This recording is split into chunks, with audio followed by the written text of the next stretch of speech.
अस्सलाम वालेकुम dear students, friends and subscribers. Dear students, आज की इस नई वीडियो के साथ मैं हूं Mohammad Nawaz Wadaich, political scientist. Dear students, आज हमारा टॉपिक है political science from A to Z.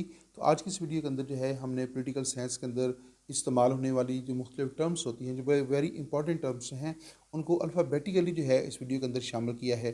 तो इसमें ए से हम शुरू करेंगे और जेड के ऊपर जाकर जो है इस वीडियो का अख्ताम होगा। Dear students, please subscribe, like and share my YouTube channel. Students, आपके लिए मैसेज ये है कि अगर आपने अभी तक यूट्यूब चैनल जो है इसको सब्सक्राइब नहीं किया तो आज प्लीज़ उसको सब्सक्राइब कीजिएगा। जब आप वीडियो देख रहे होते हैं तो लाइक ज़रूर किया करें, और उसके बाद जो है अगर आप मुनासिब समझते हैं, बल्कि मुनासिब समझना चाहिए कि ये वीडियो जो है उसको अपने ऐसे स्टूडेंट्स के साथ, ऐसे दोस्तों के साथ जो पॉलिटिकल साइंस के स्टूडेंट हैं, लाजमी तौर पे शेयर भी कर दिया करें। डियर स्टूडेंट्स, यहाँ से हमारा इस वीडियो का आगाज़ होता है और इसको हम यहाँ से शुरू करेंगे। A for aristocracy, A for ASEAN, और A for America, A for anarchy and A for Aristotle. तो हमने ए से जो है 5 मुख्तलिफ टर्म्स जो है इसमें शामिल की हैं। A for aristocracy, aristocracy means government of few persons, इशराफिया जिसको कहते हैं। तो गवर्नमेंट ऑफ फ्यू पर्सन जो होती है that is called aristocracy. Second आ जाए ए फॉर आसियान। तो आसियान जो है ये एक इंटरनेशनल ऑर्गेनाइजेशन है, इंटरनेशनल रीजनल ऑर्गेनाइजेशन है। ASEAN stands for Association for South East Asian Nations, Association for South East Asian Nations. ये ऑर्गेनाइजेशन जो है ये 1967 को जो है ये कैम की गई थी। और नेक्स्ट है ए फॉर अमेरिका, बेसिकली उसका पूरा नाम है यूनाइटेड स्टेट्स ऑफ अमेरिका। और अमेरिका जो है इसकी जो बुनियाद है ये 1789 को जो है वो रखी गई थी। और नेक्स्ट है A for anarchy. Anarchy means a state of disorder और a state in which there is no ruler. ऐसी कैफियत या ऐसी हालत या ऐसा माहौल जिसमें लाकानूनीयत हो और ऐसे लग रहा हो कि जहाँ पे कोई हुक्मरान नहीं है, कोई हुकूमत नहीं है, लॉ एंड ऑर्डर को मेंटेन करने वाला कोई सिस्टम काम नहीं कर रहा। तो ऐसी हालत को जो है या ऐसी स्टेट को जो है अनार्की कहा जाता है। ला कानूनीयत जो है उसको आसान लफ्ज़ों में कहा जा सकता है। और नेक्स्ट है एरिस्टोटल।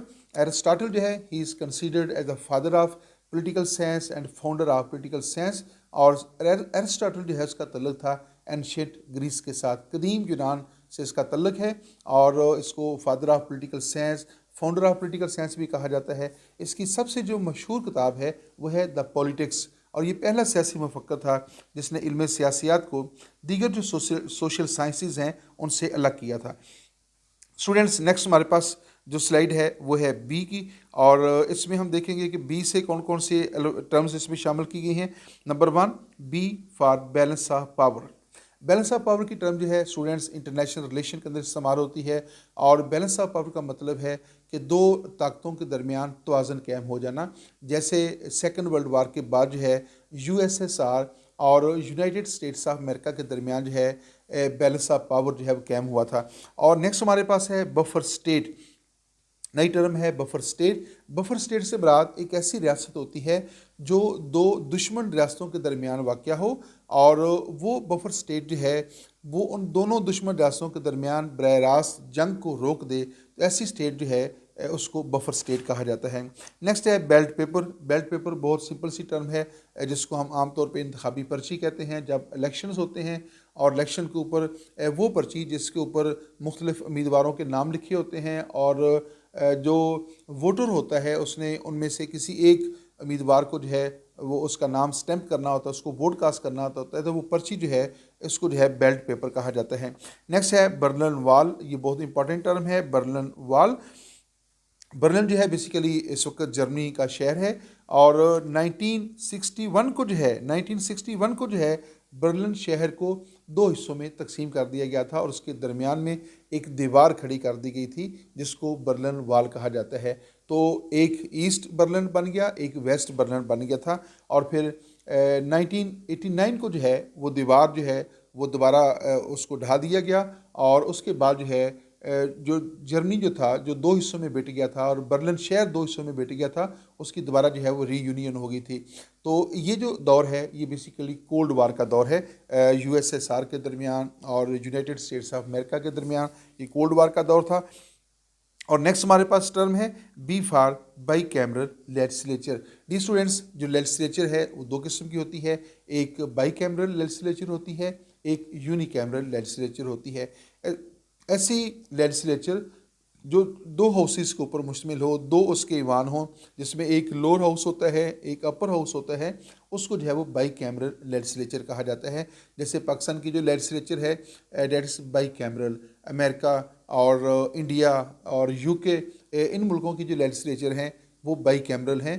तो मुकन्ना जो है यानी पार्लियामेंट जो है इन मुल्कों की दो ईवानों पर मुश्तमिल है, एक उसका हाउस लोअर हाउस कहलाता है और दूसरा उसका हाउस जो है वो अपर हाउस कहलाता है। पाकिस्तान की जो लेजिस्लेचर है उसको पार्लियामेंट कहा जाता है, और पाकिस्तान की पार्लियामेंट का जो लोअर हाउस है that is called national assembly, और उसका जो अपर हाउस है उसको जो है वो सेनेट कहा जाता है। इस तरह जो बरतानिया है उसकी जो लेजिस्लेचर है उसको भी पार्लियामेंट कहा जाता है, और उसका lower house house of Commons और अपर हाउस जो है वो हाउस ऑफ लॉर्ड्स कहलाता है। जबकि इंडिया जो है उसकी जो लेजिस्लेचर है उसको भी पार्लियामेंट कहा जाता है, और उसका जो लोअर हाउस है उसको लोकसभा कहा जाता है, और उसका जो अपर हाउस है उसको राज्यसभा कहा जाता है। आइए नेक्स्ट स्लाइड की तरफ चलते हैं। हमारे पास अब सी की लिस्ट है, और सी में हमने शामिल की है कैबिनेट। कैबिनेट से मुराद जो है पार्लियामेंट की वो कमेटी होती है जो इंतज़ामी अख्तियारात इस्तेमाल करती है, यानी वज़रा की जो टीम है जिसका सरबरा प्राइम मिनिस्टर होता है, उस टीम को जो एग्जेक्टिव पावर इस्तेमाल करती है उसको कैबिनेट कहा जाता है। और पार्लियामेंट्री फॉर्म ऑफ गवर्नमेंट के अंदर जो है जो कैबिनेट मेंबर्स होते हैं they must be the member of parliament. तो पार्लियामानी निज़ाम के अंदर जो कैबिनेट मेंबर्स होते हैं, जो वज़रा होते हैं, उनके लिए ज़रूरी होता है कि पार्लियामेंट के मेंबर हों, चाहे वो लोअर हाउस के हों या अपर हाउस से हों। लेकिन प्रेसिडेंशियल सिस्टम के अंदर जो मिनिस्टर्स होते हैं, जो कैबिनेट होती है जिसको अमेरिका में सेक्रेटरी कहा जाता है, तो वो जो है उनके लिए ये शर्त नहीं है। अमेरिकन प्रेसिडेंट अमेरिका में से किसी भी शख्स को जो है अपनी कैबिनेट में जो है वो शामिल कर सकता है। अब नेक्स्ट पॉइंट की तरफ चलते हैं। हमारे पास दूसरी टर्म है कॉमनवेल्थ। कॉमनवेल्थ जो है बेसिकली एक इंटरनेशनल ऑर्गेनाइजेशन है जिसको दौलत मुश्तरका कहा जाता है। ये उन मुमालिक की जो है वो एक ऑर्गेनाइजेशन है जो माजी में किसी दौर में जो है बरतानिया के ज़ेर तसल्लुत रहे, और बाद में उन्होंने आज़ादी की तहरीकें चलने की सूरत में जो है बरतानवी तसल्लुत से आज़ादी हासिल कर ली। तो अब उन मुमालिक पर मुश्तमिल एक ऑर्गेनाइजेशन कायम की गई है जिसको कॉमनवेल्थ कहते हैं, और इसका जो सरबरा है वो बरतानवी जो है वो हेड ऑफ़ द स्टेट यानी बादशाह होता है या मलका होती है। और नेक्स्ट हमारे पास टर्म है काकस। काकस जो है वो क्या है, ये किसी भी सियासी जमात के जो मेंबर्स होते हैं, आप यूँ समझ लें कि जो किसी हद तक पॉलिसी मेकिंग या डिसीजन मेकिंग के अंदर जो है वो पार्टिसिपेट करते हैं, उनकी जो खुसूसी मीटिंग्स होती हैं उनको जो है वो काकस के लिए जो है वो उनके काकस कहा जाता है। और आप यूँ समझ लें कि एक जो किसी भी पार्लियामेंट के अंदर किसी सियासी जमात या किसी पॉलिटिकल पार्टी के मेंबर्स की जो खुसूसी कॉन्फ्रेंसेस होती हैं जिसमें वो कुछ डिसीजन मेकिंग करते हैं, पॉलिसी बनाते हैं, या अब जो मैसेज आगे कन्वे करते हैं, तो वो उन लोगों के लिए जो है ये कॉकस की टर्म जो है इस्तेमाल होती है। और ज़्यादातर ये टर्म जो है ये अमेरिकन पॉलिटिकल सिस्टम के अंदर जो है वो इस्तेमाल की जाती है। नेक्स्ट है सिविल डिसओबीडियंस।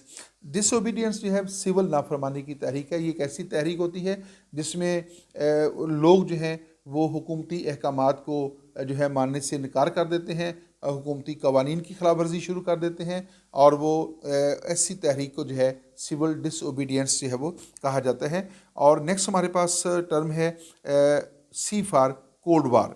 कोल्ड वार जो है इसका तलब भी इंटरनेशनल रिलेशन के साथ है, और कोल्ड वार से मुराद यानी उर्दू में इसको कहा जाए तो सर्द जंग कहा जाएगा, जिसका आगाज़ जो है वो सेकेंड वर्ल्ड वार के बाद 1945 को हुआ, और 1991 के अंदर जो है इस कोल्ड वार का जो है वो ख़ात्मा हुआ था। Cold war basically second world war के बाद यूएसएसआर और यूएसए के दरमियान जो है जो इंतहाई कशीदा तल्लुकात थे, स्ट्रेंड रिलेशन जो थे अमेरिका रूस के दरमियान जो है यूएसएसआर के दरमियान जो है, तो उन कशीदा तल्लुकात को जो है कोल्ड वार कहा जाता है। जो प्रोपोगंडा की मदद से जो है ये जंग लड़ी गई और एक दूसरे को थ्रेट जो है वो किया जाता था, लेकिन बरह रास्त तो जंग नहीं हुई, लेकिन एक ऐसा माहौल पैदा कर दिया गया जिसमें यूँ लगता था किसी वक्त भी जंग हो सकती है। तो ये जंग जो है बेसिकली प्रोपोगंडे की मदद से जो है वो लड़ी गई है और ये इंटरनेशनल रिलेशन के अंदर जो है इस टर्म का इस्तेमाल होता है। आप नेक्स्ट चलते हैं स्लाइड की तरफ। नेक्स्ट हमारे पास जो स्लाइड है वो डी की है और डी डिक्लेरेशन ऑफ इंडिपेंडेंस 1776। तो इसमें पहली जो टर्म हमने इस्तेमाल की है वो है declaration of independence. Declaration of independence या जो ऐलान आज़ादी इसका मतलब है, इसका तल्लुक यूनाइटेड स्टेट्स ऑफ अमेरिका के साथ है। यूनाइटेड स्टेट्स ऑफ अमेरिका जो है उसने जुलाई 4 1776 को जो है बरतानवी तसल्लुत से आज़ादी का जो है ऐलान कर दिया था। तो वो ऐलान जो है उसको डिक्लेरेशन ऑफ इंडिपेंडेंस कहा जाता है, जो कि 4 जुलाई 1776 को जो है अमेरिका की जो 13 रियासतें थीं उन्होंने बरतानवी तसल्लुत के ख़िलाफ़ ऐलान किया था, तो उसको डिक्लेरेशन ऑफ इंडिपेंडेंस कहा जाता है। नेक्स्ट है डेमोक्रेसी, बहुत जनरल सी टर्म है। डेमोक्रेसी मीन्स बहुत फेमस डेफिनेशन है, government of the people, for the people, by the people. जमहूरियत जो है इसको जो है कहा जाता है और उसके साथ ही जो है इसका अपोजिट सिस्टम भी है डिक्टेटरशिप यानी आमरीत। तो जमहूरियत जो है और आमरीत जो है ये दो इस एक दूसरे के मुतज़ाद सियासी निज़ाम हुकूमत हैं। जमहूरियत को आप इस तरह भी डिफ़ाइन कर सकते हैं, rule of many persons according to the constitution. और जो डिक्टेटरशिप है उसकी बहुत सारी डेफिनेशन हो सकती हैं। उसकी एक डेफिनेशन ये भी हो सकती है रूल ऑफ वन पर्सन। तो एक शख्स की जो हुकूमत होती है अपनी मर्ज़ी के मुताबिक जो हुकूमत करता है उसको डिक्टेटरशिप कहा जाएगा। और ऐसा निज़ाम हुकूमत जिसमें बहुत सारे अफराद हुकूमत में शामिल हों और वो आइन और कानून की मदद से जो है वो निज़ाम हुकूमत चलाते हों, उसको जो है वो डेमोक्रेटिक सिस्टम कहा जा सकता है। यानी मुशावरत के साथ कोई सिस्टम चलाना डेमोक्रेटिक है और अपनी मर्ज़ी के से अपनी मन मर्ज़ी करना जो है वो डिक्टेटरशिप का दूसरा नाम है। और नेक्स्ट है डी फॉर डिसआर्मामेंट। डी फॉर डिसआर्मामेंट का मतलब है कि डिसआर्मामेंट क्या है, जो असला साजी है, जो असला साजी की गई है उसको जो है वो ख़त्म किया जाए और जो नया असला है उसको बनाने से जो है वो रोका जाए और जो असला बनाया गया है उसको तल्फ़ किया जाए, तो इसको डिसआर्मामेंट के लिए ये टर्म इस्तेमाल होगी। नेक्स्ट है D for diarchy. Diarchy means dual rule. Diarchy जो है इसका जो इस्तेमाल है जो हमारे यहाँ हुआ वो जब हिंदुस्तान के ऊपर बरतानिया हुकूमत कर रहा था, तो बरतानिया की तरफ से जब 1919 का यानी 1919 का जो एक्ट जब नाफज हुआ, उस वक़्त जो है बरतानवी हुकूमत ने हिंदुस्तान के अंदर डियार्की सिस्टम जो है ड्यूल रूल सिस्टम जो था वो नाफज किया था। और उसके बाद फिर उसने 1935 के अंदर भी जो है ड्यूल रूल जो है डियार्की सिस्टम जो है उसको कायम रखा था। तो ये टर्म जो है वो ड्यूल रूल के लिए जो है वो इस्तेमाल होती है। नेक्स्ट है जी E for electoral college. E for electoral college. तो ये जो टर्म है इलेक्टोरल कॉलेज जो है इसको उर्दू में कहा जाता है इंतखाबी अदारा। बेसिकली इस टर्म का तल्लुक है अमेरिकन पॉलिटिकल सिस्टम के साथ है और अमेरिकन सदर का इंतखाब जो है वो एक इलेक्टोरल कॉलेज के ज़रिए किया जाता है। और अमेरिकन सदर का इंतखाब जो इलेक्टोरल कॉलेज करता है उसके मेम्बरों की अरकान की तादाद है, जो मेंबर्स की तादाद है वो 538 होती है। यानी अमेरिकन सदर का जो इंतखाब है वो 538 अरकान पर मुश्तमिल एक इंतखाबी अदारा करता है और उस इंतखाबी अदारे को इलेक्टोरल कॉलेज कहा जाता है। नेक्स्ट है ई फॉर इलेक्शन। इंतखाबात। इंतखाबात से मुराद या इलेक्शन से मुराद वो मेथड होता है जिसके ज़रिए वोटर्स जो होते हैं, जो राय दहिंदगान होते हैं, वो अपने उम्मीदवारों का जो है वो इंतखाब करते हैं। चाहे वो प्रेसिडेंट हो सकता है, वो प्राइम मिनिस्टर हो सकता है, या फिर वो किसी पार्लियामेंट के मेंबर्स हो सकते हैं। उनका जो चुनाव किया जाता है उसको, उस अमल को जो है वो इंतखाब कहा जाता है, इलेक्शन कहा जाता है। नेक्स्ट है यूरोपियन यूनियन। यूरोपियन यूनियन जो है ये भी एक रीजनल इंटरनेशनल ऑर्गेनाइजेशन है जिसमें यूरोपियन मुमालिक जो हैं वो शामिल किए गए हैं। और नेक्स्ट है E for executive. Executive is the second branch of government. जो गवर्नमेंट होती है वो 3 ब्रांचेस के ऊपर मुश्तमिल होती है। The first one is called legislature, the second is executive and the third is judiciary. तो एग्जेक्टिव जो है ये गवर्नमेंट का वो शोबा है, वो ब्रांच है जो लेजिस्लेचर के बनाए हुए कवानीन को नाफज करता है। और एग्जेक्टिव जो है वो प्राइम मिनिस्टर, प्रेसिडेंट और जब मिनिस्टर्स जो हैं उनके ऊपर मुश्तमिल होती है।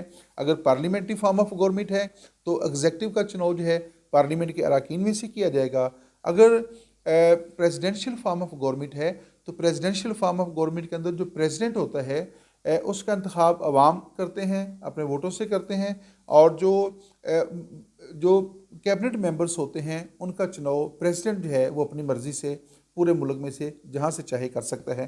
नेक्स्ट लास्ट इसमें पॉइंट है जी, E for enlightenment. E for enlightenment, enlightenment का उर्दू तर्जमा है रोशन ख्याली। तो बेसिकली ये एक मूवमेंट है जो कि यूरोप के अंदर चली, जिसको एज ऑफ इनलाइटनमेंट भी कहा जाता है। ये 18th सेंचुरी के अंदर जो है 18वीं सदी के अंदर जो है यूरोप के अंदर ये तहरीक चलाई गई थी, जिसको इनलाइटनमेंट एज भी कहा जाता है या इसको एज ऑफ रीज़न या एज ऑफ लॉजिक भी कहा जाता है। तो ये रोशन ख्याली की एक तहरीक थी जिसका आगाज़ जो है वो यूरोप के अंदर हुआ 18वीं सदी के अंदर। और देखते हैं कि नेक्स्ट स्लाइड में हमारे पास जो है वो एफ़ की कैटेगरी है, एफ़ फॉर फाशिज़म। फाशिज़म जो है उसको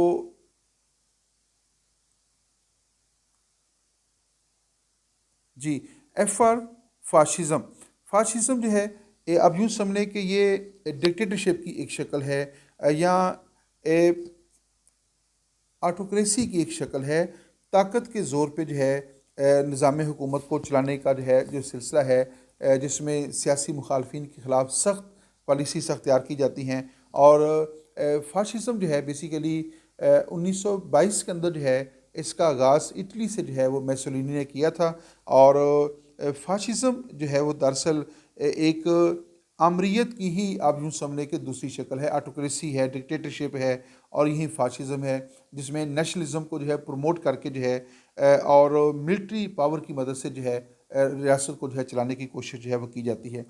नेक्स्ट है जी, एफ़ फॉर फेडरल असम्बली। देखें जो कोई भी गवर्नमेंट होती है उसकी 3 ब्रांचेस होती हैं, एक लेजिस्लेचर, एक एग्जेक्टिव, एक जुडिशरी। तो फिर हर मुल्क के अंदर जो है जो लेजिस्लेचर होती है उसके मुख्तलिफ मुमालिक में मुख्तलिफ नाम हो सकते हैं। जैसे पाकिस्तान की लेजिस्लेचर को पार्लियामेंट कहा जाता है और अमेरिकन लेजिस्लेचर को कांग्रेस कहा जाता है। इस तरह जो है जो फेडरल असम्बली है वो रशियन जो लेजिस्लेचर है उसका नाम जो है वो फेडरल असम्बली है। नेक्स्ट हमारे पास है फ्यूडलिज़म। फ्यूडलिज़म मीन्स जगीरदाराना निज़ाम। जगीरदाराना निज़ाम जो है उसको फ्यूडलिज़म कहा जाता है। और लास्ट इसमें है एफ़ फॉर फिलिबस्टरिंग। एफ़ फॉर फिलिबस्टरिंग बहुत दिलचस्प टर्म है और बहुत इंपॉर्टेंट है। इस टर्म का तल्लुक भी dear students American political system के साथ है। और अमेरिकन सेनेट के अंदर जो है जो अमेरिकन सेनेट के जो मेंबर्स हैं उनको ये आज़ादी हासिल है, उनको ये राइट हासिल है कि जब उनमें से कोई मेंबर जो है अपनी सेनेट के अंदर अपनी स्पीच करता है तो वो जब चाहे जितना वक्त चाहे अपनी स्पीच को जो है वो बढ़ा सकता है। और सेनेट का जो सरबराह है जो वहाँ पे वाइस प्रेसिडेंट होता है वो उसको तकरीर करने से मना नहीं कर सकता। तो सेनेट के अंदर जो है लंबी लंबी तकरीरें करने का जो सेनेट के मेंबर्स का जो राइट है उसको फिलिबस्टरिंग कहा जाता है। यानी मुख्तसर तौर पे इसको कहा जाए तो ये अमेरिकन सेनेट के अरकान का तवील तरीन तकरीरें करने का राइट है जिसको फिलिबस्टरिंग जो है वो कहा जाता है। और नेक्स्ट हमारे पास टर्म है जी, नेक्स्ट आ जाएगा जी फॉर G7।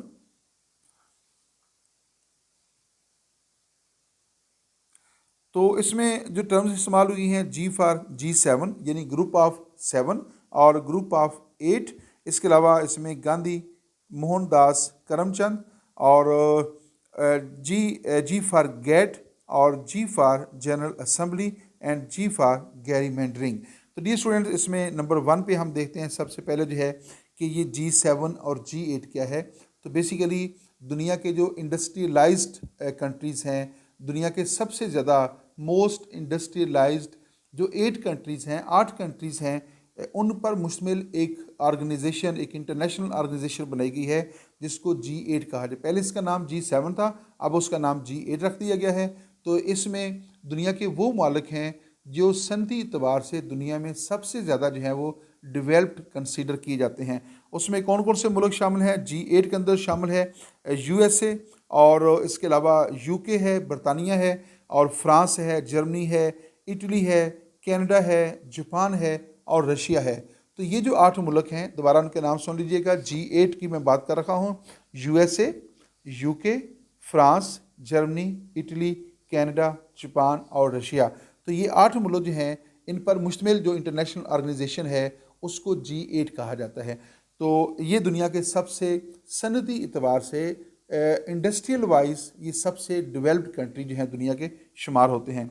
नेक्स्ट है जी फॉर गांधी मोहनदास करमचंद। तो बेसिकली उनका नाम था मोहनदास करमचंद गांधी। तो गांधी को मैंने जो है पहले इस्तेमाल किया है। ये जो यूनाइटेड इंडिया था उसमें एक हिंदू रहनुमा थे और ऑल इंडिया नेशनल कांग्रेस के साथ इनका तल्लुक था, जो कि 1869 को जो है 1869 को पैदा हुए और 1948 को जो है इनका जो है वो जब हिंदुस्तान आज़ाद हो गया था और बरतानिया जो है उसका तसल्लुत ख़त्म हो गया था, तो 1948 को जो है इस एक अजीम हिंदू रहनुमा को जो है मोहनदास करमचंद गांधी जो हैं उनका मर्डर कर दिया गया था।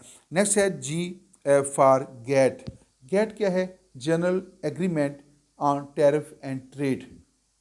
तो ये एक इंटरनेशनल ऑर्गेनाइजेशन है, GATT, general agreement of tariff and trade. और नेक्स्ट है G for general assembly. General assembly क्या है? जनरल असम्बली जो है वो जो UNO है, यूनाइटेड नेशंस ऑर्गेनाइजेशन, इसका पहला बुनियादी इदारा है। जो UNO है उसके 6 बुनियादी इदारे हैं। तो उन 6 बुनियादी इदारों में जो पहला बुनियादी इदारा है वो जनरल असम्बली कहलाता है। जितने भी UNO के मेंबर मुमालिक होते हैं वो दरअसल जनरल असम्बली के ही मेंबर होते हैं। तो UNO की मेंबरशिप हासिल करने के लिए बेसिकली वो जनरल असम्बली की मेंबरशिप जो है उनको हासिल करनी पड़ती है। और नेक्स्ट है गैरीमेंटरिंग। ये स्टूडेंट इसमें ये बात भी याद रखिएगा कि बाज़ जगहों के ऊपर इसको गैरीमेंटरिंग यानी G से लिखा होता है और बाज़ जगहों के ऊपर ये J से भी लिखा होता है। तो आपने ये इसको जो है वो क्लियर करना है। गैरीमेंटरिंग या इसको जैरीमेंटरिंग भी कहा जाता है। गैरीमेंटरिंग क्या है कि इंतखाबात से पहले जो है ये जो हल्का बंदियाँ तब्दील हो जाती हैं इसको गैरीमेंटरिंग कहा जाता है। जो बरसर इक़्तिदार हुकूमत होती है वो इंतखाबात से कुछ अर्सा पहले जो हल्का बंदियाँ हैं, इंतखाबी हल्का बंदियाँ जो होती हैं, कॉन्स्टिट्यूंसीज जो होती हैं उनको तब्दील कर देती हैं। वो इस तरह तब्दील करती हैं जो मुखालिफ सियासी उम्मीदवार होता है उसका वोट बैंक मुतासर होता है, उसका वोट बैंक डिस्टर्ब हो जाता है और जो हुकूमती पार्टी जो है उसको उसका फ़ायदा पहुंच रहा होता है। तो हल्का बंदियों को इस तरह तब्दील करना जिससे दूसरी सियासी जमात को नुकसान हो और अपनी सियासी जमात का फ़ायदा हो, इसको गैरीमेंटरी कहा जाता है। और ये टर्म भी जो है अमेरिकन पॉलिटिकल सिस्टम के अंदर जो है ये इस्तेमाल की जाती है। और नेक्स्ट पॉइंट की तरफ चलते हैं, जी फॉर हैग। जी हैग क्या है? हैग बेसिकली हॉलैंड का शहर है, नीदरलैंड्स का शहर है।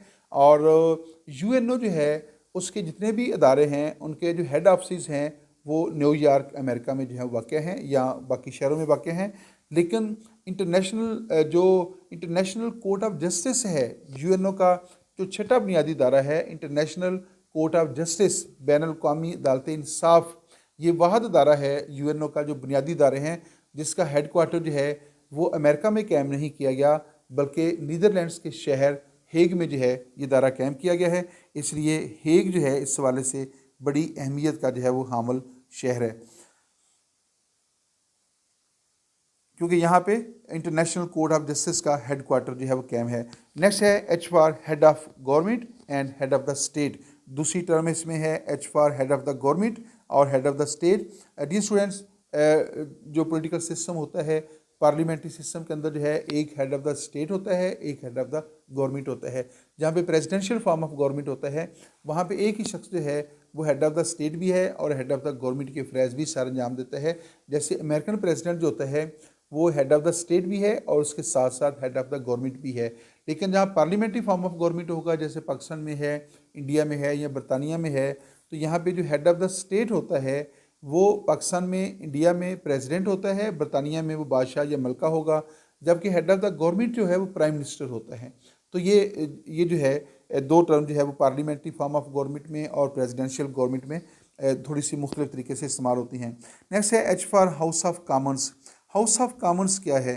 हाउस ऑफ कॉमन जो है वो ब्रिटिश पार्लियामेंट का लोअर हाउस है। ब्रिटिश पार्लियामेंट जो है वो बाईकैमरल है, उसका lower house house of Commons कहलाता है और उसका अपर हाउस जो है वो हाउस ऑफ लॉर्ड्स कहलाता है। नेक्स्ट हमारे पास टर्म है हाउस ऑफ रिप्रेजेंटेटिव्स, ईवान नुमाइंदगान। तो हाउस ऑफ रिप्रेजेंटेटिव जो है वो बेसिकली अमेरिकन कांग्रेस का जो है वो लोअर हाउस है। अमेरिकन लेजिस्लेचर जो है उसको कांग्रेस कहा जाता है और अमेरिकन कांग्रेस भी बाई कैमरल है, यानी उसके दो चैम्बर हैं। उसका जो लोअर चैम्बर है उसको हाउस ऑफ रिप्रेजेंटेटिव्स कहा जाता है और उसका जो अपर चैम्बर है उसको सेनेट कहा जाता है। आइए नेक्स्ट स्लाइड की तरफ चलते हैं। हमारे पास नेक्स्ट स्लाइड में अल्फ़ाबेट जो हम तरतीब से दे रखे हैं उसमें आई शामिल है। I for IMF। IMF से हम जो है पाकिस्तानी जो हैं वो बखूबी वाकिफ़ हैं कि IMF क्या है, इंटरनेशनल मॉनेटरी फंड। तो IMF का नाम शायद ही कोई ऐसा पाकिस्तानी हो जिसने इसका नाम ना सुना हो, मुतासर तो हम सब इससे हैं। नेक्स्ट पॉइंट की तरफ चलते हैं। I for imperialism. I for क्या है? इम्पीरियलिज़म। इम्पीरियलिज़म को उर्दू में अगर कहा जाए तो साम्राज्य निज़ाम कहा जाता है। तो साम्राज्य निज़ाम जो है या इम्पीरियलिज़म जो है ये basically a policy of extending a country's power है, यानी किसी भी मुल्क की पावर को या उसकी बाउंड्रीज़ को जो है दूसरे मुल्क तक एक्सटेंड करने का नाम जो है वो इम्पीरियलिज़म होता है। जिस तरह माजी के अंदर जो है बरतानिया जो है उसने अपनी जो पॉलिटिकल पावर थी और उसको इतना एक्सटेंड किया कि उसने दुनिया के कई मुल्क के ऊपर कब्ज़ा कर लिया था। तो दूसरे मुल्क पर कब्ज़ा करके उनके वसैल को अपने मुफाद के लिए इस्तेमाल करने का नाम जो है वो इम्पीरियलिज़म है। तो ये टर्म जो है इसको ये कॉलोनियलिज़म से भी मिलती जुलती है और इसको इम्पीरियलिज़म भी कहा जाता है। तो आई फॉर इम्पीरियलिज़म। नेक्स्ट है आई फॉर इम्पीचमेंट। इम्पीचमेंट क्या है?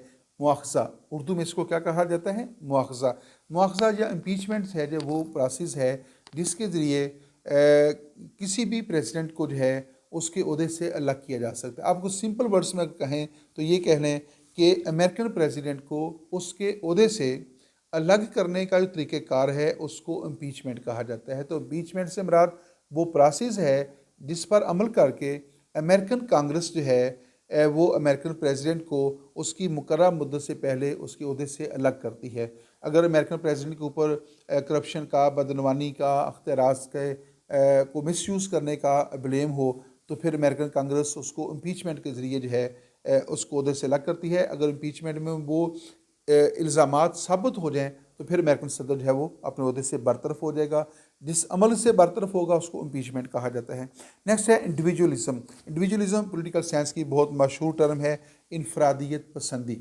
इनफरादियत पसंदी जो है पॉलिटिकल साइंस में एक डिबेट चलती है कि स्टेट इम्पॉर्टेंट है या इंडिविजुअल इम्पॉर्टेंट है, या इसको यूँ कहा जा सकता है कि जो इंडिविजुअल है वो रियासत के लिए है, वो स्टेट के लिए है, या स्टेट जो है वो रियासत के लिए है। तो सियासी मुफक्रीन का वो तबका जिसके मुताबिक जो स्टेट है वो इंडिविजुअल के लिए है और फ़र्द को जो है वो बड़ी आज़ादी हासिल है, बड़े हकूक़ हासिल हैं। रियासत का काम ये है कि वो फ़र्द को सर्व करे, तो ये इंडिविजुअलिज़म कहलाता है। इनफरादियत पसंदी। इनफरादियत पसंदी बेसिकली जमहूरियत का ही दूसरा नाम तस्वर किया जा सकता है। नेक्स्ट हमारे पास इसमें कैटेगरी है इंतफादा। इंतफादा आजकल फ़लस्तीन का इशू चल रखा है, इसराइल का इशू चल रखा है और दोनों के दरमियान एक खूनी तसादम जो है वो जारी है। तो इस टर्म का तल्लुक़ जो है इंतफादा जो है इसका तल्लुक़ भी फ़लस्तीन के साथ है। इंतफादा बेसिकली एक आर्म्ड अपराइजिंग मूवमेंट है, एक मुसल्लह मूवमेंट है जो फ़लस्तीन की तरफ से जो है इसराइल के ख़िलाफ़ जो है ये तहरीक जो है वो इसको शुरू किया गया था जिसको इंतफादा कहा जाता है। तो ये क्या है? N armed uprising movement of Palestine against the Israel. और नेक्स्ट स्लाइड की तरफ चलते हैं। हमारे पास नेक्स्ट स्लाइड है जे। अब J for judiciary. J for judiciary. Judiciary क्या है? The third branch of the government. तो गवर्नमेंट की 3 ब्रांचेस होती हैं। First legislature. लेजिस्लेचर का काम क्या होता है? लॉ मेकिंग करना। एग्जेक्टिव लॉ इन्फोर्समेंट का काम करती है। और गवर्नमेंट की वो ब्रांच जो जस्टिस प्रोवाइड करती है, इंसाफ फराहम करती है, उसको जो है वो लेजिस्लेचर कहा जाता है। तो नेक्स्ट पॉइंट की चलते हैं, जे फॉर जुडिशियल रिव्यू, अदालती नज़रसानी। अदालती नज़रसानी जो है, जो जुडिशियल रिव्यू है, ये अमेरिकन जुडिशरी का, अमेरिकन अदलिया का या अमेरिकन सुप्रीम कोर्ट का वो आला अख्तियार है जिसको इस्तेमाल करके वो अमेरिकन कांग्रेस के बनाए हुए उन कवानीन को कालअदम करार दे सकती है, उनको मुस्तरद कर सकती है जो आइन से मुतसादम हों। ये अख्तियार जो है पाकिस्तान की सुप्रीम कोर्ट को भी हासिल है और ये पावर जो है ये इंडियन सुप्रीम कोर्ट को भी हासिल है। तो पाकिस्तान की सुप्रीम कोर्ट भी जो है पार्लियामेंट के उन कवानीन को कालअदम करार दे सकती है जो 1973 के आइन से मुतसादम होंगे। तो judicial review basically supreme court का अख्तियार होता है। सुप्रीम कोर्ट इस अख्तियार को इस्तेमाल करके ऐसे कवानीन को मुस्तरद कर देती है, कालअदम करार दे देती है जो कि आइन से मुतसादम होते हैं। नेक्स्ट चलते हैं, जे फॉर ज्यूरिस्प्रूडेंस। ज्यूरिस्प्रूडेंस क्या है स्टूडेंट्स? फिलॉसफी ऑफ लॉ या साइंस ऑफ लॉ। तो ज्यूरिस्प्रूडेंस जो है it means philosophy of law या साइंस ऑफ लॉ। तो कानून का जो इल्म है उसको ज्यूरिस्प्रूडेंस जो है वो कहा जाता है। नेक्स्ट है हमारे पास जो नई टर्म है वो है के फॉर कश्मीर। कश्मीर जो है पाकिस्तान इंडिया के दरमियान एक मुतनाज़ा इलाका है। उसके कुछ हिस्से के ऊपर इंडिया ने कब्ज़ा किया हुआ है, उसका कुछ हिस्सा पाकिस्तान के ज़ेर इंतज़ाम है।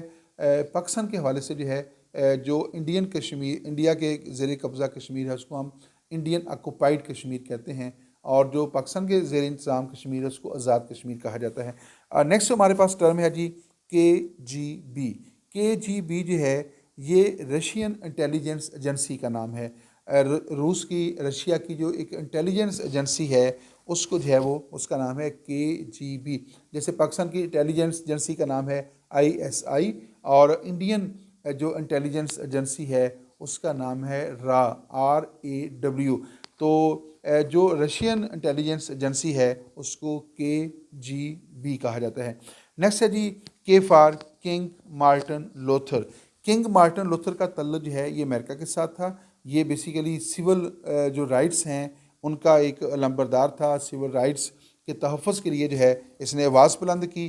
किंग मार्टिन लूथर जूनियर जो है और 1968 के अंदर जो है इसका मर्डर हो गया था। 1968 के अंदर जो है इसका मर्डर हो गया था। और नेक्स्ट हमारे पास है किचन कैबिनेट। बहुत इंपॉर्टेंट टर्म है, बहुत इंटरेस्टिंग भी है किचन कैबिनेट।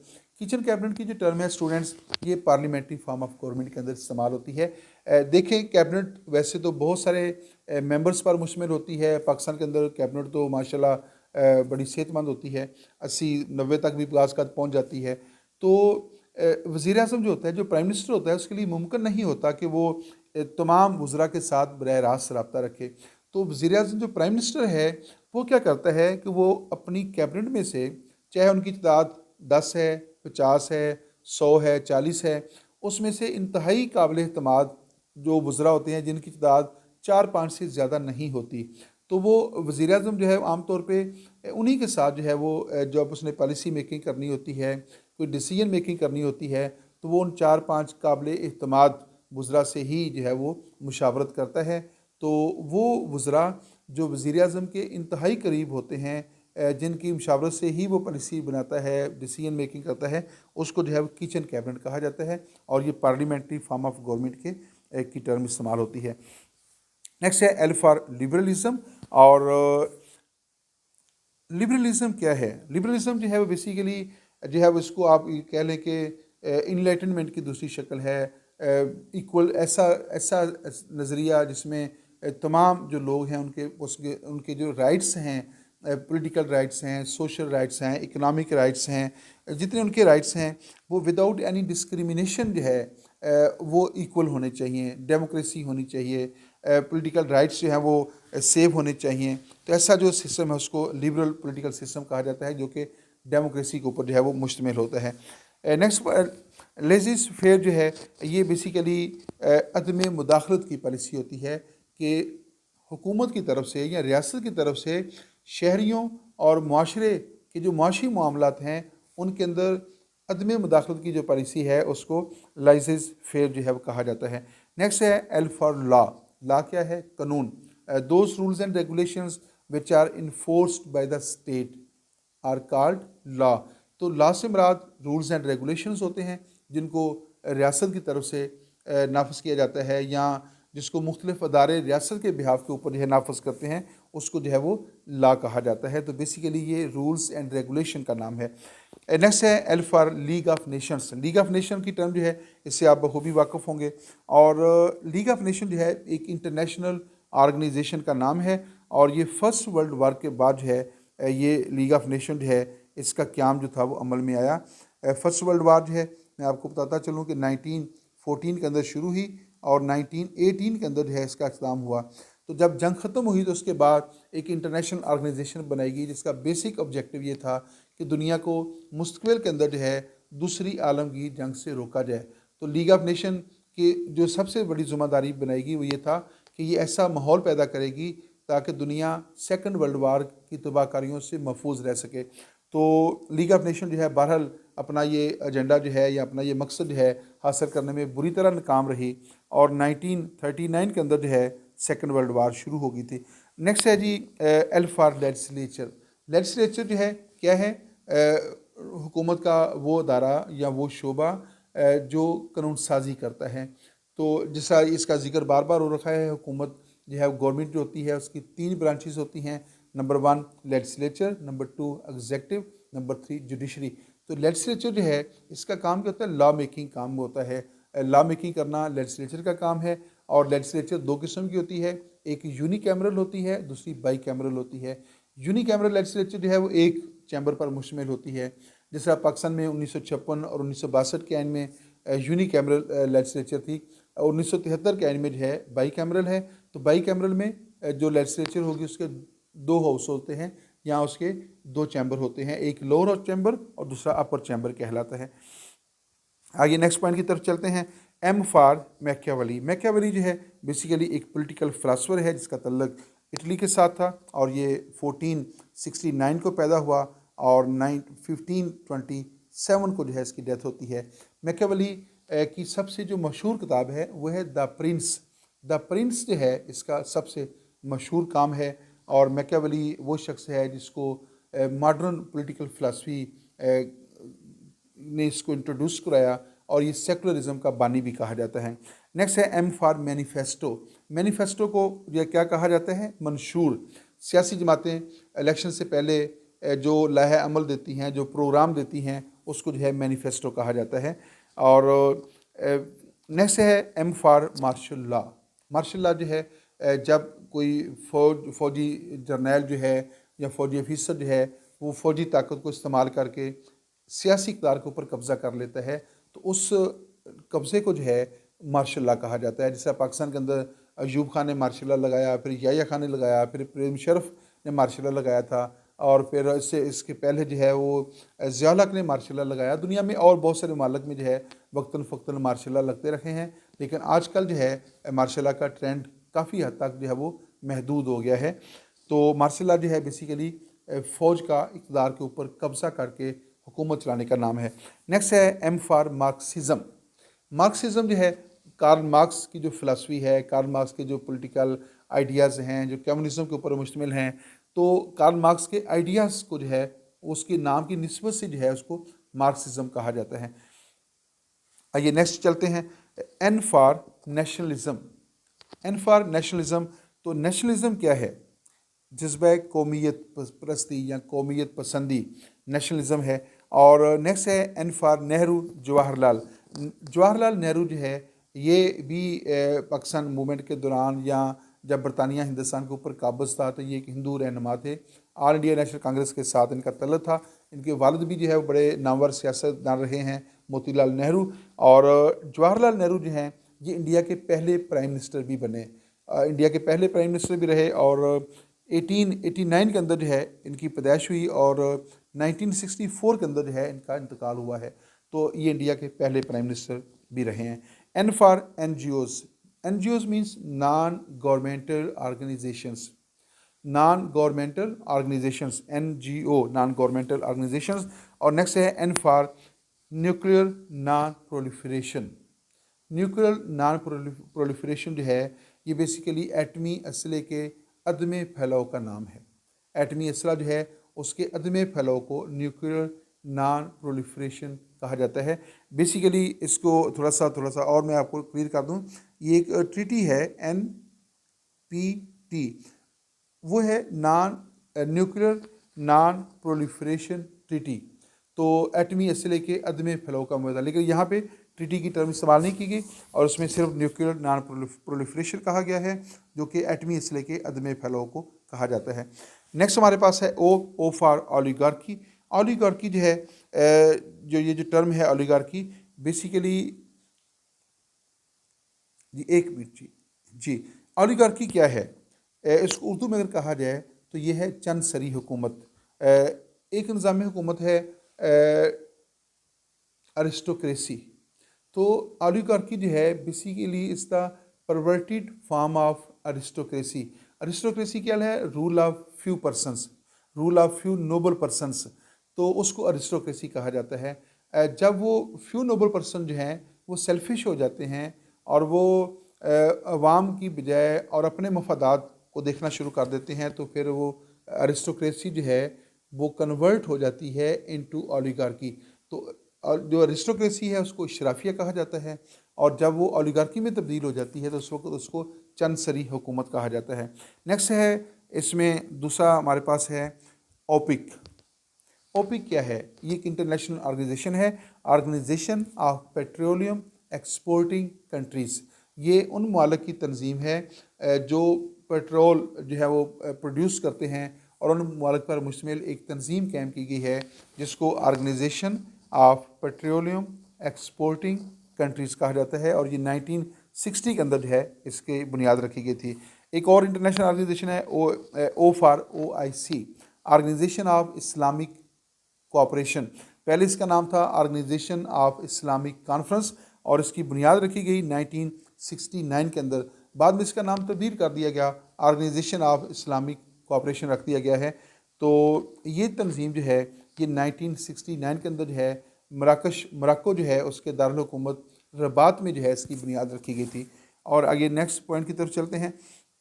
नेक्स्ट हमारे पास स्लाइड है पी की स्लाइड, पी, और P for presidential system, P for parliament, P for Pentagon and P for Plato. Parliamentary presidential system क्या है?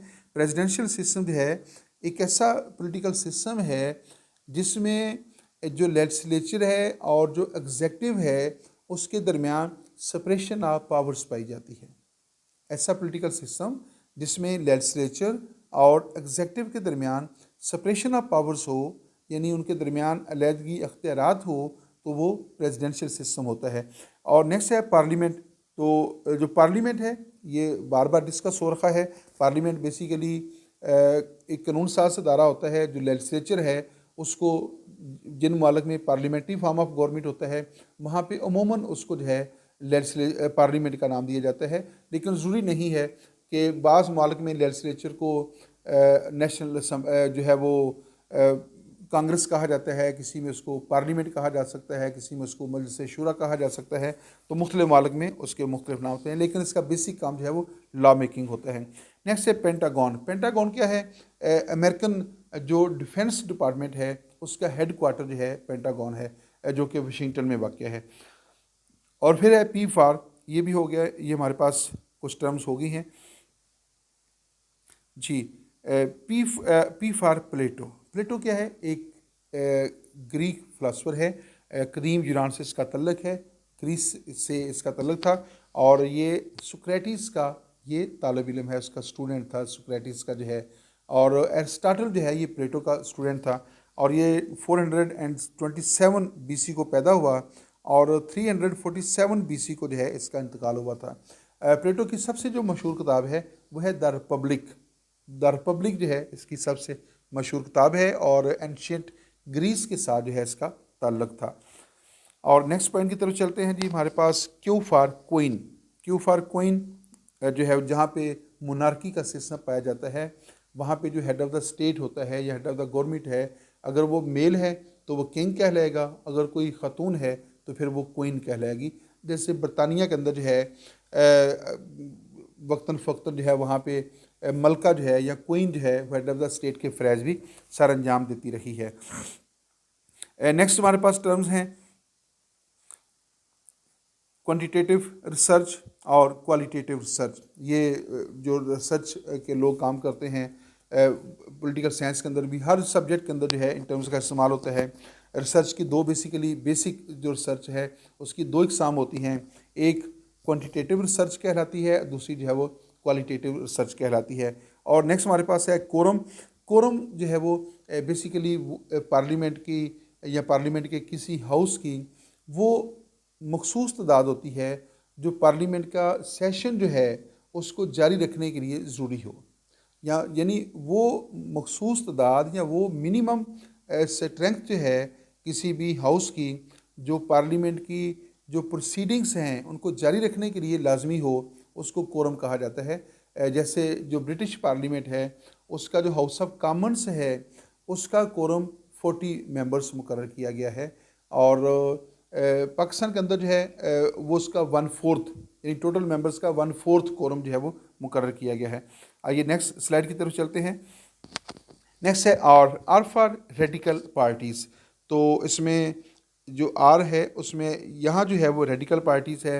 रेडिकल पार्टीज़ से मुराद है बुनियाद परस्त सियासी जमातें या इंतहा पसंद सियासी जमातें, ऐसी सियासी जमातें जो डिफरेंट प्रोग्राम रखती हैं, रूटीन से हटकर जो है जो रूटीन में जो चीज़ें चल रही होती हैं उनसे बहुत डिफरेंट जो एजेंडा रखती हों और मुख्तलिफ प्रोग्राम रखती हों, उसको उनको लिए जो है रेडिकल पॉलिटिकल पार्टीज़ की टर्म इस्तेमाल की जाती है। नेक्स्ट है आर फॉर रिकॉल। रिकॉल की टर्म जो है वो बेसिकली इसका तल्लक स्विट्ज़रलैंड के पॉलिटिकल सिस्टम के साथ है। स्विट्ज़रलैंड के अंदर आवाम को ये इख्तियार हासिल है कि जब वो किसी अपने मेंबर को मुंतखब करते हैं तो उसके बाद अगर उनका मुंतखब किया हुआ जो मेंबर है वो अपने फ़रज़ सही तौर पे सर अंजाम नहीं देता तो स्विस अवाम जो हैं वो अब उनको एक अथॉरिटी हासिल है, उसको कहते हैं रीकॉल। तो रीकॉल का इख्तियार इस्तेमाल करके वो अपने मुंतखब किए हुए मेंबर को वो उसके ओहदे से बरतरफ कर सकते हैं। तो ये बेसिकली रीकॉल जो है ये स्विस अवाम की वो पावर है जिसको इस्तेमाल करके वो अपने ऐसे मुंतखब अरकान को बरतरफ कर सकते हैं जो मुंतखब होने के बाद उनकी नज़र में अपने फ़रज़ सही तौर पे सर अंजाम नहीं देते। नेक्स्ट है रेफरेंडम। रेफरेंडम की टर्म जो है बहुत आम है। रेफरेंडम से मुराद एक वो तरीक़ेकार है जिसके ज़रिए जो है यानी ये एक ऐसा अमल है जिसके जो किसी भी कानूनी मसले के मुतल्लक अवाम की जिसमें राय मालूम की जाती है, ऐसा अमल जिसके ज़रिए किसी कानून के बारे में अवाम की अगर राय मालूम करनी हो कि ये कानून बनना चाहिए या ये कानून नहीं बनना चाहिए, तो इसके ऊपर जो अवाम की राय ली जाती है उसको रेफरेंडम कहा जाता है। तो इसमें अवाम जो है वो हाँ या ना की सूरत में जो है जवाब देते हैं। कानून के बारे में कानून साजी का जो असल काम है वो चूँकि पार्लियामेंट करती है, लेकिन अगर कोई ऐसा कानून बन रहा है जिसमें रियासत के अवाम जो है वो दो धड़ों में तकसीम हो जाएँ और उसमें थोड़ी सी जो है वो बेचैनी पैदा हो रखी हो, तो फिर बेहतर होता है कि अवाम से भी राय ले ली जाए कि अवाम बेसिकली क्या चाहते हैं। तो अवाम से कानून साजी के मतलब अवाम से राय मालूम करना कि आप इस कानून को पसंद करते हैं कि नहीं करते, तो अवाम जो राय देंगे उस अमल को रेफरेंडम कहा जाता है। स्विट्ज़रलैंड के अंदर जो है रेफरेंडम का इनेकाद जो है वो बहुत ज़्यादा जो है वो किया जाता है। और नेक्स्ट पॉइंट है जो हमारे पास रिपब्लिक। रिपब्लिक जो है वो एक तो ये अमेरिका की पॉलिटिकल पार्टी का नाम है द रिपब्लिकन पॉलिटिकल पार्टी। एक जो प्लेटो है जिसका अभी मैं जिक्र कर रहा था उसकी एक किताब का नाम है द रिपब्लिक। लेकिन यहाँ थोड़ा सा इसको मुख्तलिफ सेंस में हम डिस्कस करते हैं कि बहुत सारी रियासतें ऐसी होती हैं जिनके ऑफिशियल नाम के साथ रिपब्लिक की टर्म इस्तेमाल, जैसे इस्लामिक रिपब्लिक ऑफ पाकिस्तान और पीपल्स रिपब्लिक ऑफ चाइना। तो रियासत के नाम के साथ भी जो है रिपब्लिक की टर्म इस्तेमाल होती है। तो ऐसी रियासतें जिनके हेड ऑफ़ द स्टेट मुंतखब होते हैं डायरेक्टली और indirectly, they are called republic. Republic से मुराद वो स्टेट्स होती हैं जिनके हेड ऑफ़ द स्टेट जो हैं वो डायरेक्टली और इनडायरेक्टली जो हैं वो इलेक्ट होते हों। पाकिस्तान में जो प्रेसिडेंट होता है वो मुंतखब होता है, लिहाजा पाकिस्तान एक रिपब्लिक है। इंडिया का प्रेसिडेंट भी मुंतखब होता है, तो लिहाजा इंडिया भी एक रिपब्लिक है। सऊदी अरब का जो हेड ऑफ़ द स्टेट है, जो बादशाह है वहाँ पे, वो मुंतखब नहीं होता, वो मरूसी होता है। तो लिहाजा सऊदी अरब एक रिपब्लिक नहीं है। बरतानिया के अंदर भी हेड ऑफ़ द स्टेट जो है वो मुंतखब नहीं होता, वो भी मरूसी होता है। तो इसलिए बरतानिया भी जो है वो एक रिपब्लिक नहीं है। रिपब्लिक सिर्फ वो स्टेट होगी जिसमें हेड ऑफ़ द स्टेट जो है वो इलेक्टेड होगा। नेक्स्ट पॉइंट हमारे पास है जी, आर फॉर रग स्टेट। ये एक नई टर्म आपके लिए यकीनन होगी, आर फॉर रग स्टेट। इसका जो मीनिंग है वो बड़ा सख्त किस्म का है। रग स्टेट का मतलब है बदमाश रियासत। बदमाश रियासत, ये अमेरिकन एक फ़िलासफ़र है, उन्होंने ये टर्म इस्तेमाल की थी और अमेरिका के लिए ही इस्तेमाल की। तो दुनिया की वो रियासतें जो वर्ल्ड पीस के लिए यानी आलमी अमन के लिए ख़तरा हों, उनके लिए जो है ये रग स्टेट की टर्म इस्तेमाल की जाए। ऐसी रियासतों को बदमाश रियासतें कहा जाता है जो आलमी अमन के लिए जो है वो ख़तरा बन रखी हों। तो नेक्स्ट स्लाइड पे चलते हैं। हमारे पास नेक्स्ट स्लाइड है एस, और एस में से कौन सी चीज़ें हैं? S for salt. साल्ट भी एक एग्रीमेंट है। स्ट्रेटजिक आर्म्स लिमिटेशन टॉक्स, और ये 1967 से ये अमल शुरू हुआ और ये मुख्तलिफ स्टेजेस के अंदर जाकर जो है ये मुकम्मल हुआ था। नेक्स्ट है एस फॉर सीटो। सीटो भी एक इंटरनेशनल ऑर्गेनाइजेशन का नाम है, South East Asian Treaty Organisation. SEATO stands for South East Asian Treaty Organisation. तो ये सीटो पाकिस्तान जो है इसका मेंबर था, और ये बेसिकली फ़ौजी और दफ़ाई तंजीम है, और ये अमेरिका की सरपरस्ती में जो है ये तंजीम कायम की थी। इस तंजीम का जो बेसिक ऑब्जेक्टिव था वो यूएसएसआर का जो कम्युनिज़म है उसको फैलाव से रोकना था। और नेक्स्ट पॉइंट की तरफ चलते हैं, S for secularism. S for secularism, secularism जो है उसको कई अल्फाज में कई मायनों में इस्तेमाल किया जाता है। आम तौर पे इसका तर्जमा किया जाता है लादीनियत, यानी लादीन रियासत जो होती है, ऐसी रियासत जिसका कोई ऑफिशियल रिलीजन ना हो, ऐसी रियासत जिसका कोई सरकारी मज़हब ना हो, उसको सेकुलर स्टेट कहा जाता है। और नेक्स्ट पॉइंट की तरफ चलते हैं, S for security council. Security council जो है ये यूएनओ का दूसरा बुनियादी इदारा है। यूएनओ के 6 बुनियादी इदारे हैं, पहले का जिक्र हो चुका है जनरल असम्बली, और सिक्योरिटी काउंसिल जो है ये उसका दूसरा बुनियादी इदारा है। और नेक्स्ट है एस फॉर सोशल कंट्रैक्ट, मुआहदा इमरानी। सोशल कंट्रैक्ट जो है, सोशल कंट्रैक्ट का थीम ये है कि जो स्टेट है वो एक कंट्रैक्ट के ज़रिए वजूद में आई है, और उस कंट्रैक्ट के अंदर ही जो है जो हुक्मरान तबका है उसके जो राइट्स हैं, उसके जो ड्यूटीज़ हैं, उनका तयन भी कर दिया गया था।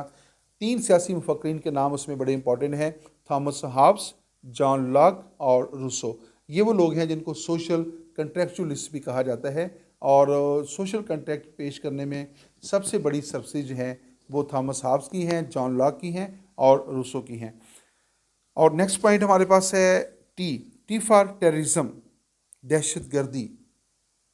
दहशत गर्दी बेसिकली क्या है कि ऐसा अमल है जिसमें अवाम के अंदर खौफ व हरास पैदा करके कोई ऐसा अमल करना जिससे रियासत के अंदर खौफ व हरास पैदा हो जाए, और उसकी आड़ में जो है अपना एजेंडा पूरा करने का नाम जो है वो टेररिज्म है। नेक्स्ट है T for think tanks. Think tanks जो है बेसिकली ऐसे स्कॉलर्स, इंटेलेक्चुअल लोगों की टीम होती है जो रियासती मसाइल के ऊपर गौर व फिक्र करते हैं, या जो स्टेट पॉलिसी बनाना होती है तो उस पॉलिसी के बारे में गौर व फिक्र करते हैं, डिसीजन मेकिंग के बारे में गौर व फिक्र करते हैं, या रियासत को मुस्तकबिल के अंदर कैसे चलाना है, इन अमूर के ऊपर गौर व फिक्र करने के बाद वो एक जो है वो एक रोड मैप देते हैं कि इस तरह जो है आने वाले वक्त में जो है रियासत को चलाया जा सकता है। तो ऐसे जो अफराद होते हैं, ऐसे जो इंटेलेक्चुअल्स की टीम होती है उसको थिंक टैंक कहा जाता है। नेक्स्ट है थर्ड वर्ल्ड। थर्ड वर्ल्ड जो एक होता है first world, most developed country जो हैं, एक है सेकंड वर्ल्ड जो ना तो डेवलप्ड हैं और ना ही गए गुजरे हैं, एक उससे भी नीचे हैं थर्ड वर्ल्ड कंट्रीज़। ऐसे पॉलिटिकल सिस्टम जहाँ पे डेमोक्रेटिक वैल्यूज़ का एहतराम ना किया जाता हो, ऐसे पॉलिटिकल सिस्टम जहाँ पे अवाम की राय का एहतराम ना किया जाता हो, ऐसे पॉलिटिकल सिस्टम जहाँ पे जो है वो बेयकीनी की कैफियत पाई जाती हो, तो ऐसे जो हैं वहाँ पे जो है वो उसको थर्ड वर्ल्ड कंट्रीज़ कहा जाता है। या जहाँ पे डिक्टेटरशिप हो या वहाँ पे मोनार्की हो, तो ऐसे रियासतों के लिए जो है वो अमूमन गैर सियासी तरक्की याफ्ता जो मालिक हैं वो थर्ड वर्ल्ड में शुमार होते हैं। और इसमें नेक्स्ट पॉइंट हमारे पास है टोटलिटेरियनिज्म। टोटलिटेरियनिज्म बेसिकली डिक्टेटरशिप की ही एक शक्ल है, जिसमें जो हुक्मरान तबका होता है उसके पास लामहदूद अख्तियारात जो है वो हासिल होते हैं। और नेक्स्ट है टिरनी। टिरनी बेसिकली जो है क्या है, एक क्रूअल गवर्नमेंट, जालिम हुकूमत, इस्तबदादियत, उर्दू में बड़ा मुश्किल लफ्ज़ है इस्तबदादियत। मैं आपको लिख के भी दिखाता हूँ।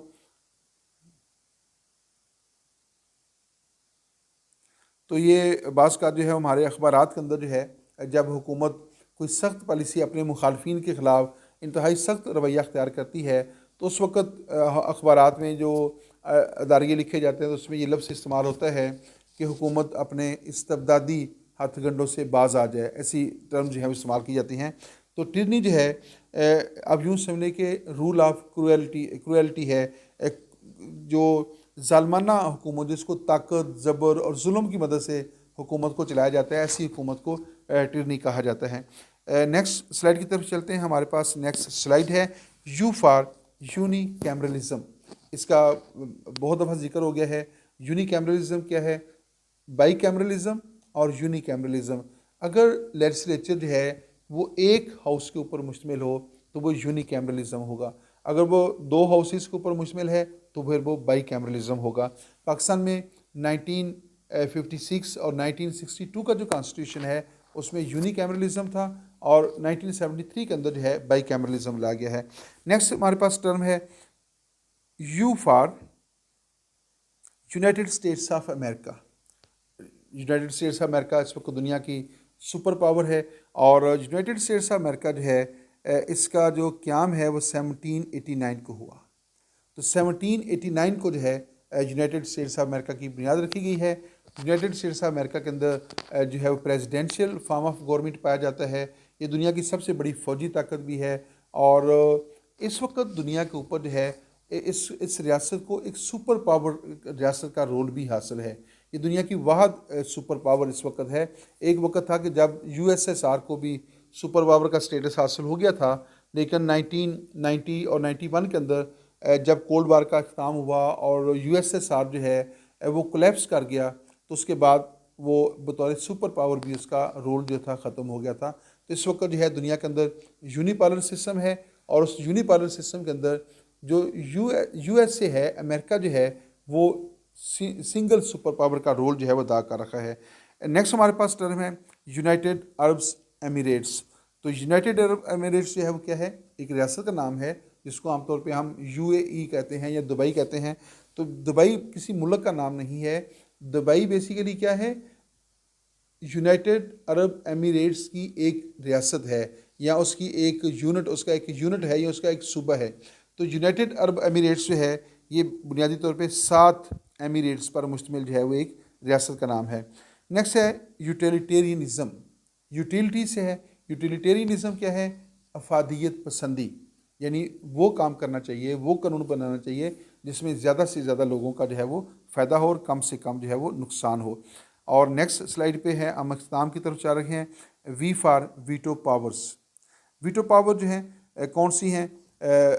जो UNO है उसका जो दूसरा बुनियादी इदारा है सिक्योरिटी काउंसिल। तो सिक्योरिटी काउंसिल के जो टोटल मेंबर्स हैं उनकी तादाद 15 है, जिसमें 5 परमानेंट मेंबर्स हैं, जिसमें अमेरिका, बरतानिया, फ्रांस, चाइना और रशिया शामिल हैं। तो ये जो 5 परमानेंट मेंबर्स हैं ये सिक्योरिटी काउंसिल की वीटो पावर्स भी हैं। तो इन 5 रियासतों को वीटो पावर्स भी कहा जाता है। नेक्स्ट है V for vote of no confidence. Vote of no confidence जो है ये पार्लियामानी निज़ाम के अंदर वो अमल है या पार्लियामेंट का वो अख्तियार है जिसको इस्तेमाल करके वो प्राइम मिनिस्टर को उसकी मुद्दत से पहले उसके ओहदे से अलग कर सकती है। जैसे अभी कुछ अर्सा पहले जो है वज़ीर आज़म इमरान खान को जो है वोट ऑफ नो कॉन्फिडेंस के ज़रिए जो है उसके ओहदे से अलग कर दिया गया था। नेक्स्ट हमारे पास है वी फॉर वाइस प्रेसिडेंट। यहाँ वाइस प्रेसिडेंट से मुराद अमेरिकन वाइस प्रेसिडेंट है। अमेरिकन वाइस प्रेसिडेंट जो होता है उसका इंतखाब प्रेसिडेंट के इलेक्शन के साथ ही होता है, जो एक इलेक्टोरल कॉलेज के ज़रिए होता है और उस इलेक्टोरल कॉलेज की तादाद है 538। अमेरिकन प्रेसिडेंट जो है वो मुंतखब होने के बाद हेड ऑफ़ द स्टेट और हेड ऑफ़ द गवर्नमेंट के फ़रज़ सर अंजाम देता है और जो वाइस प्रेसिडेंट होता है वो मुंतखब होने के बाद सेनेट के चेयरमैन के फ़रज़ सर अंजाम देता है। और अगर अमेरिकन प्रेसिडेंट जो है वो अपनी 4 साला मुद्दत के दौरान किसी भी वजह से ओहदे से अलग हो जाए तो फिर उसकी जो बकिया मुद्दत होती है वो अमेरिकन वाइस प्रेसिडेंट ही पूरी करता है। नेक्स्ट हमारे पास यहाँ पे टर्म है वेलवेट रेवोल्यूशन। ये जो वेलवेट रेवोल्यूशन है ये रूनमा हुआ 1989 के अंदर चीकोस्लोवाकिया के अंदर जो है ये रूनमा हुआ था और कम्युनिस्ट हुकूमत के ख़िलाफ़ ये एहतजाज था, जिसके नतीजे में जो है वहाँ पे हुकूमत तब्दील हुई और वहाँ का पूरा सेटअप तब्दील हो गया। तो उस रेवोल्यूशन को जो है वेलवेट रेवोल्यूशन तारीख के अंदर जो है वो कहा जाता है। नेक्स्ट हमारे पास ये है जी W for world war first and second. W for world war first. World war first जो है पहले भी मैंने आपको बता चुका हूँ कि 1914 के अंदर शुरू हुई और 1918 के अंदर ख़त्म हुई। वर्ल्ड वार सेकंड जो है वो 1939 के अंदर शुरू हुई और 1945 को जो है वो इसका इख्तिताम हुआ था। तो ये दुनिया के अंदर अब तक 2 बड़ी जंगें लड़ी गई हैं जिनको वर्ल्ड वार फर्स्ट और वर्ल्ड वार सेकंड कहा जाता है। इसके अलावा जो है दूसरा हमारे पास है W for welfare state, Falahi रियासत। ऐसी रियासत जो अवाम को जो है वो उनके राइट्स को प्रोटेक्ट करती है, उनको बुनियादी ज़रूरियात की फराहमी को यकीनी बनाती है और अपने वसैल को अवाम की तरक्की, अवाम की खुशहाली, उनकी बेहतरी के लिए खर्च करती है और उनको जो है वो प्रोटेक्शन भी देती है। ऐसी रियासत को जो है वो एक फलाही रियासत जो है कहा जाता है। और नेक्स्ट इसमें है W for Westphalia treaty. Westphalia treaty क्या है जी? बेसिकली ये है ट्रीटी ऑफ वेस्टफालिया, लेकिन चूँकि W को हम डिस्कस कर रहे हैं तो हमने वेस्टफालिया को पहले ले हैं। ये ट्रीटी जो है ये 1648 को जो है वो साइन किया गया था और यूरोप के अंदर जो है एक 30 ईयर्स वार लड़ी गई है। 30 ईयर्स वार जिसका आगाज़ जो है 1618 को हुआ था और 1618 को इस जंग का आगाज़ हुआ और 1648 को जो है ये जंग इख्तिताम को पहुंची। तो इस जंग को ख़त्म करने में जो है जो मेजर रोल था वो ट्रीटी ऑफ वेस्टफालिया का था और इस तरह जो है ट्रीटी ऑफ वेस्टफालिया के ज़रिए वो जो 30 ईयर्स वार थी वो अपने इख्तिताम को पहुंची। और 30 ये ट्रीटी ऑफ वेस्टफालिया जो है इसमें फिर जो है बहुत सारे डिसाइड किए गए और ये जो जदीद रियासत है इसकी बुनियाद भी ट्रीटी ऑफ वेस्टफालिया में ही रखी गई थी, जिसमें रियासत को जो है मॉडर्न, सावरन, नेशनल और सेकुलर जो था वो डिक्लेयर कर दिया गया था।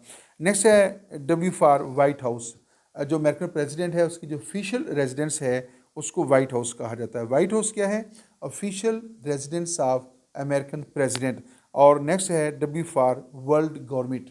वर्ल्ड गवर्नमेंट का कंसेप्ट ये है कि इंटरनेशनल रिलेशन के अंदर 2 थेरीज इस्तेमाल होती हैं, 2 स्कूल ऑफ थाट हैं।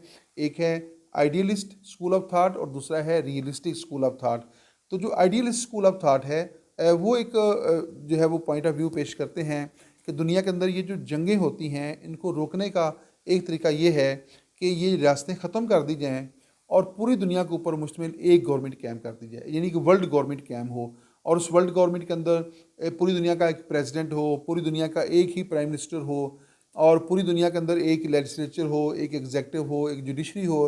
तो ये जो रियासती निज़ाम है ये ख़त्म करके एक वर्ल्ड यानी पूरी दुनिया को एक गवर्नमेंट के अंदर जो है या एक स्टेट के अंदर चेंज कर दिया जाए। तो ये उसने वर्ल्ड गवर्नमेंट का जो है ये आइडियलिस्ट स्कूल ऑफ थाट जो है उनकी फ़िलासफ़ी है।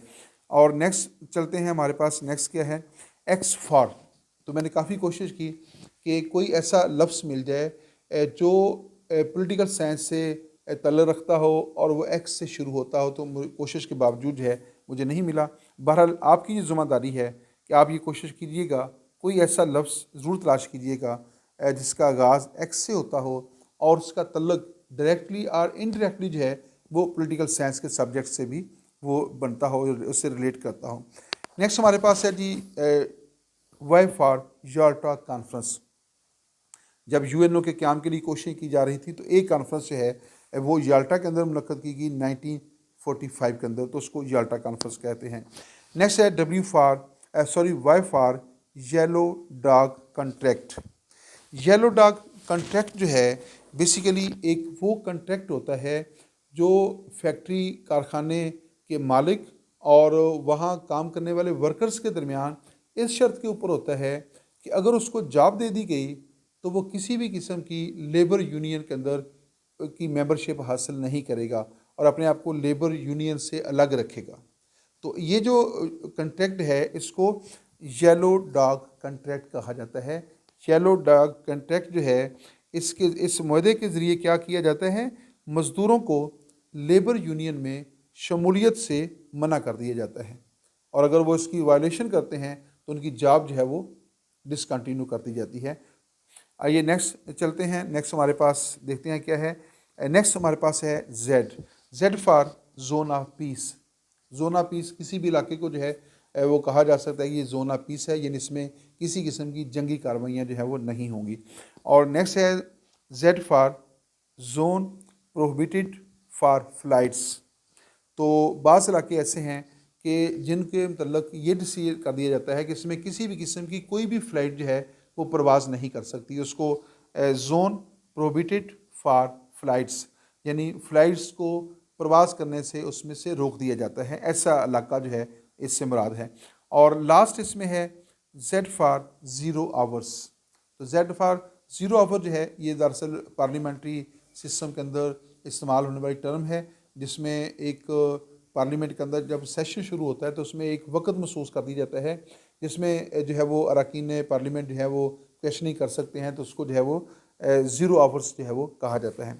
डियर स्टूडेंट्स, यहाँ पे इस वीडियो का ख़त्म होता है। वीडियो का दुरानिया काफ़ी तवील हो गया है, लेकिन बहरहाल जो है हमने इस वक्त के अंदर जो है पॉलिटिकल साइंस की बहुत सारी टर्म्स जो हैं हमने जो है डिस्कस कर ली हैं। बहुत मुख्तसर तौर पे मैंने कोशिश की कि उनको डिस्कस किया जाए। इसके मतलब को आपका कोई क्वेश्चन हो या आपके पास कोई नई टर्म्स हो, वो मैसेज के अंदर जो है ज़रूर शेयर कीजिएगा। अपना भी ख्याल रखिएगा और अपने साथ साथ दूसरों का भी ख्याल रखिएगा। यहाँ पे इजाज़त दीजिएगा। Thanks for watching my YouTube channel. Allah हाफिज़।